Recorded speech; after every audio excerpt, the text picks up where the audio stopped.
Good evening, afternoon or morning. Movie Cat is at the microphone, and today I will tell you about a film that shows an imaginary future where the number of freedoms people have will be reduced to an absurdly low value. For your attention, the screen adaptation of perhaps the most famous dystopia. 1984. And in order not to lose this channel, I recommend to subscribe. People in matching blue overalls gathered in a movie theater to watch the state news broadcast. An on-screen announcer tells the people that their country, Oceania, is the best country on earth. Its inhabitants are peasants, workers and construction workers. All of them are builders of a beautiful future. However, they have to shed blood on the battlefields against their eternal enemy, Eurasia. Their enemy is the dark hordes that have come to trample the bright dreams of the inhabitants of Oceania. And they understand only the language of power. Then the announcer says that the enemy is also inside their state. The oppositionist, Goldstein, and all the spectators start shouting his name with hatred. At the end, the anthem of Oceania sounds and the leader of the country, whom people call Big Brother, looks at the audience from the screen. Winston Smith works in the Ministry of Truth. His main task is to make corrections to written articles where the facts contradict party propaganda. Today, the Ministry of Wealth has reduced the chocolate allowance from 30 to 25 grams per week. But Smith amends the article to say that the Ministry of Wealth has increased the chocolate allowance from 20 to 25 grams per week. After work, Smith returns home. He walks through ruined streets littered with garbage. On every wall along the path and even in the entrance, there are screens with the image of the leader. They broadcast propaganda all the time, and they also have surveillance cameras built into them so that Big Brother can always know what every resident of his country is doing. Smith considers himself a thought criminal because he secretly bought a notebook and writes in it everything he thinks about the state, the party and freedom. Early in the morning, a woman appears on the screen and wakes up Smith. She conducts exercises for party members aged from 30 to 40. Due to the fact that the apartment is cold, Smith has a cold and feels bad, but a woman from the screen sees him and orders him to exercise more actively. Then Smith goes to the refectory. While he is standing in line, an announcer talks about how coal and oil production has been growing rapidly in recent years, and industrial power is also growing. However, at the same time, Smith gets some kind of slimy mess poured into his plate, and his colleagues constantly ask if Smith has a razor blade, because it has been impossible to get blades for several months. However, Smith's neighbor is very pleased. He is delighted that linguists are finishing developing a new speak, a language consisting of abbreviations and acronyms. He is glad that there is not a single gram of meat in his stew, but it looks like meat and tastes like meat. There is one more great fact. In the evening he will be able to watch how the traitors will be executed. After work, Smith rereads his notebook and remembers the first time he broke the law 3 years ago. Smith broke away from the patrol and went to the quarter of the proles. Proletarians who live in the slums below the poverty line and are used for hard labor. Proles are not members of the party and do not have to adhere to strict puritanical morality, nor are there video surveillance in their quarters. There, Smith found a woman who slept with him for only $2, and then he realized that he liked to have sex for pleasure, not just to conceive children, as the party dictates. Late at night, Smith again heads to the proles zone, to the antique shop, where he once bought a notebook. He learns that there are no razor blades here either, but the seller shows Smith all his goods. Only the painting, which is firmly screwed in the room above, is not for sale. On the street, Smith notices a girl from the state party, whom he has seen before, at patriotic gatherings and in the refectory. Smith feels drawn to her. War is peace. Freedom is slavery. Ignorance is strength, says the announcer propagandist through loudspeakers.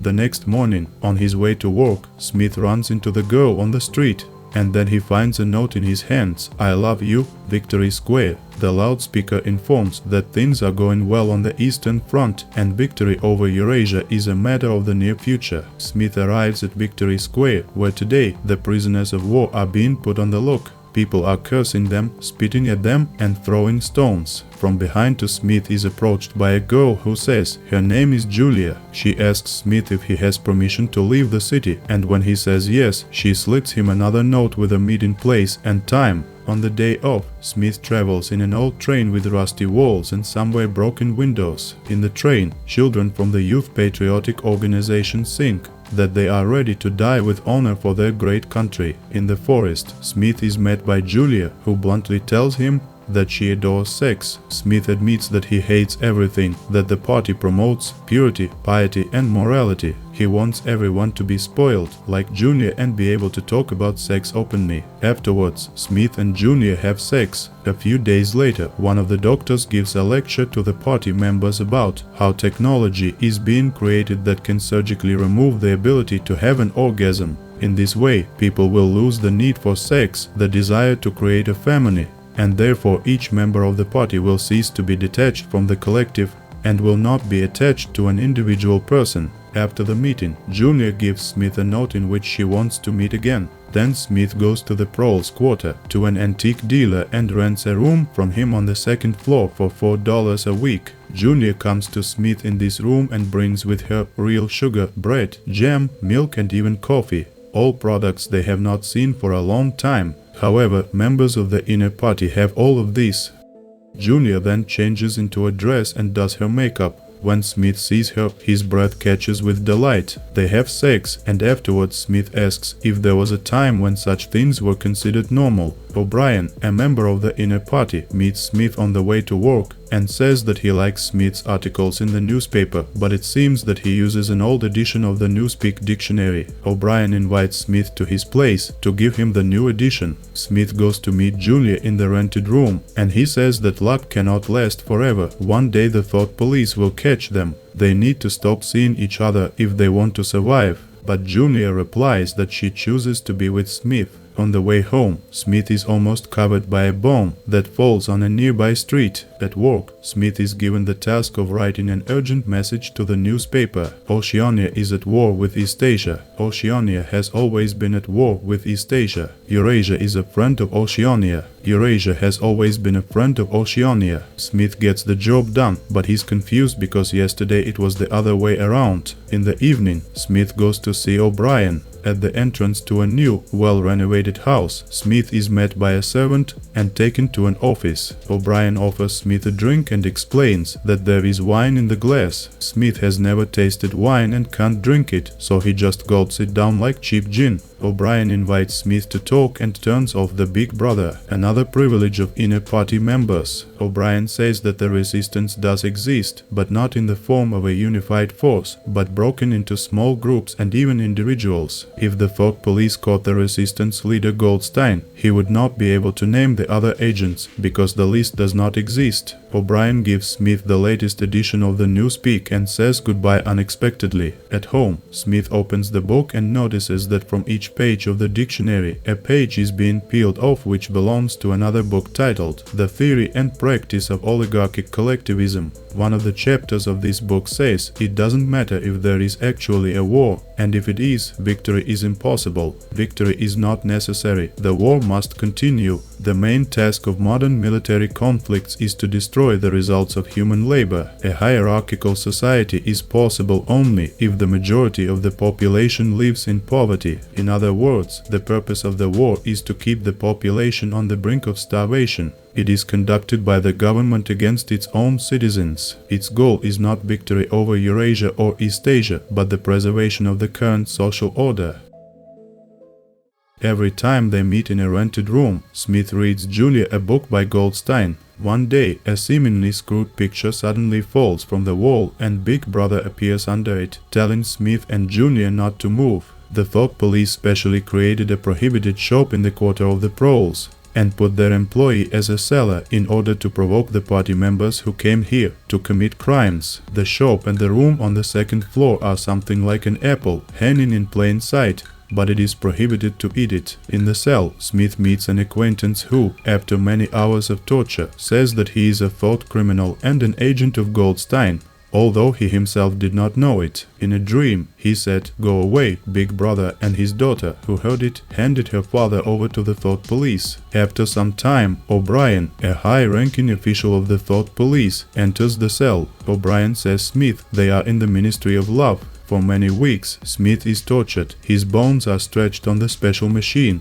for one and only one purpose. When the party shows 4 fingers and says there are 5, Smith must admit that there are 5, not just to lie, but to sincerely believe the party, not for a moment doubting its correctness. When Smith is re-educated, his brain is shocked with a powerful electric shock to destroy any remnants of critical thinking. Then O'Brien explains, for one person to rule over another, he must cause him suffering. Otherwise, how to understand that someone is doing your will and not his own, if he is not suffering? Power consists in tearing apart people's consciousness and then folding it in such a way that power holders are comfortable with. Smith says that the party will lose anyway, because one day the proles will rise up.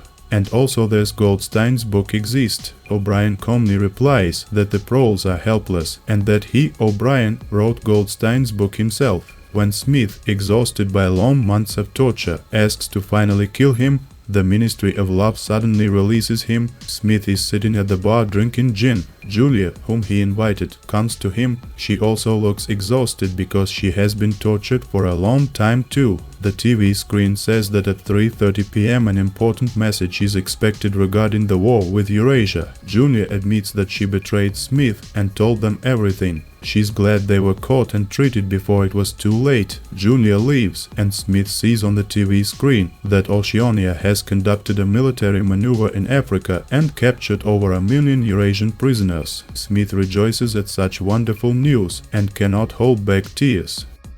Thank you for watching. Thumbs up and don't forget to subscribe.